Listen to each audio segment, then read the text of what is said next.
صفحہ نمبر 63 الحمدللہ وکفا وسلام علی عبادہ الذین اصطفی۔ اللہ مالک کی توفیق سے ہم یہ پڑھ رہے تھے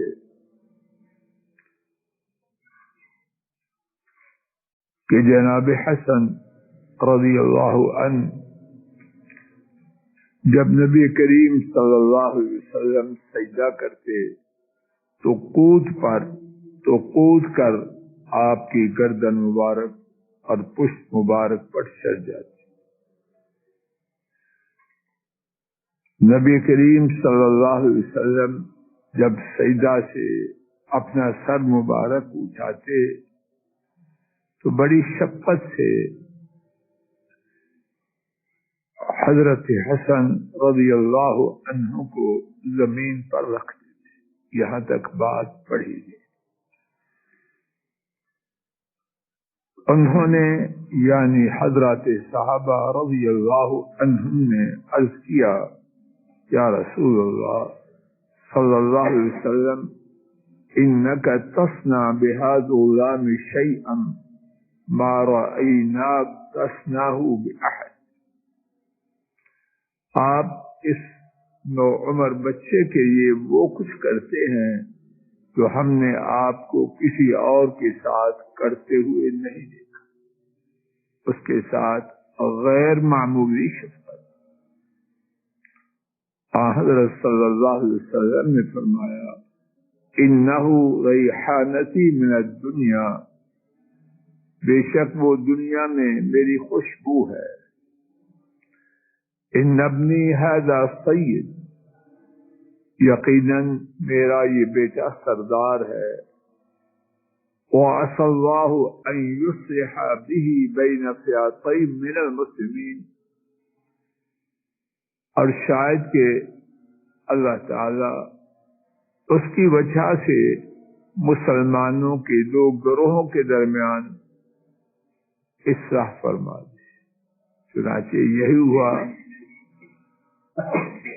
حضرت علی رضی اللہ تعالی عنہ کی شہادت کے بعد اللہ تعالی نے ان کی وجہ سے حضرت معاویہ رضی اللہ تعالی عنہ کے گروہ اور حضرت علی رضی اللہ تعالی عنہ کے گروہ میں اصلاح فرمائی۔ حدیث شریف کے الفاظ جب بھی رسول اللہ صلی اللہ علیہ وسلم سجدہ کرتے وہ جس لگا کر حضرت صلی اللہ علیہ وسلم کی گردن اور پشت پر چڑھ جاتے۔ اس سے یہ بات واضح ہوتی ہے کہ حضرت حسن رضی اللہ تعالی عنہ دوران نماز حضرت صلی اللہ علیہ وسلم کی پشت اور گردن مبارک پر کثرت سے کود کر چڑھ جایا کرتے تھے۔ یہ بات 1 2 4 دن کی نہیں تھی بلکہ بہت دفعہ ہوا کرتی تھی۔ حسن حسین رضی اللہ عنہما دونوں کا پشت مبارک پر کود کر چڑھنا دوران نماز نبی کریم صلی اللہ علیہ وسلم کی پشت مبارک پر چڑھنے والے حضرت حسن رضی اللہ تعالی عنہ تنہا نہ رہے۔ جب ان کے برادر اصغر حضرت حسین رضی اللہ تعالی عنہ مسجد میں پہنچ پانے کی عمر کو پہنچے تو وہ بھی اپنے بڑے بھائی کے ساتھ اپنا شوق پورا کرتے۔ اگر کوئی ان کے شوق کی راہ میں رکاوٹ ڈالنا چاہتا تو حضرت صلی اللہ علیہ وسلم اشارہ سے اسے روک دیتے۔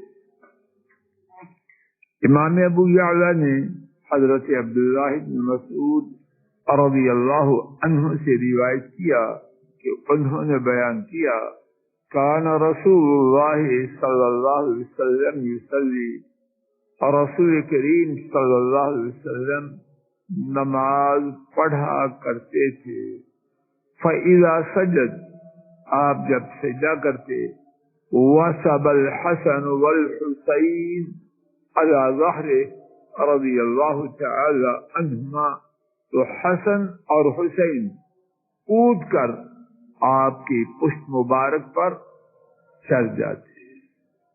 فَإِذَا أَرَادُوا أَن يَمْنَعُوهُمَا جب صحابہ انہیں روکنے کا ارادہ کرتے اشار الیہم حضرت صلی اللہ علیہ وسلم ان کی طرف اشارہ کرتے ان دعوہما انہیں رہنے دو۔ فَإِذَا قَضَى الصَّلَاةَ تو جب حضرت صلی اللہ علیہ وسلم نماز ادا کر لیتے وَضَعَهُمَا فِي حِجْرِهِ حضرت صلی اللہ علیہ وسلم انہیں اپنی گود میں بٹھاتے قال من احبنی فلیحب هذین، اور کہتے جو شخص مجھ سے محبت کرے وہ ان دونوں سے محبت کرے۔ اے اللہ اپنے حبیب کی محبت صلی اللہ علیہ وسلم اور حسن و حسین رضی اللہ عنہما دونوں کی محبت ہم سب کو اور ہماری نسلوں کو اپنی رحمت سے نصیب فرما دے۔ سمجھ آ گیا ہو یہاں بھائی کے ساتھ حدیث شریف سے حاصل ہونے والی 3 باتیں، اور یہی ہمارا آج سبق ختم۔ نمبر 1،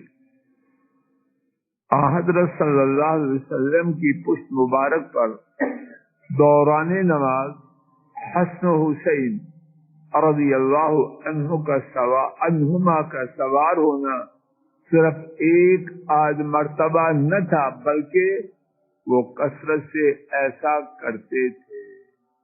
نمبر 2، حضرت صلی اللہ علیہ وسلم اس بنا پر دونوں نواسوں سے خفا نہ ہوتے رضی اللہ عنہما، بلکہ جو انہیں روکنے کا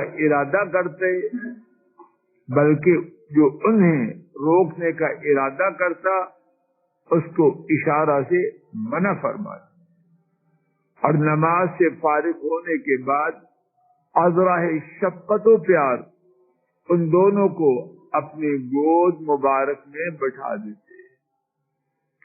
کتنی عظیم تھی وہ گود، اور کس قدر شان و عظمت والے ہیں وہ جو اس گود میں بیٹھے رضی اللہ تعالی عنہما وصلوات ربی وسلام علیہ۔ حضرت صلی اللہ علیہ وسلم اپنے چاہنے والوں کو حسن و حسین سے رضی اللہ عنہما ان دونوں سے محبت کرنے کی تلقین فرماتے۔ جو مجھ سے محبت کرتا ہے کیا کرے؟ ان دونوں سے محبت کرے رضی اللہ عنہم اجمعین۔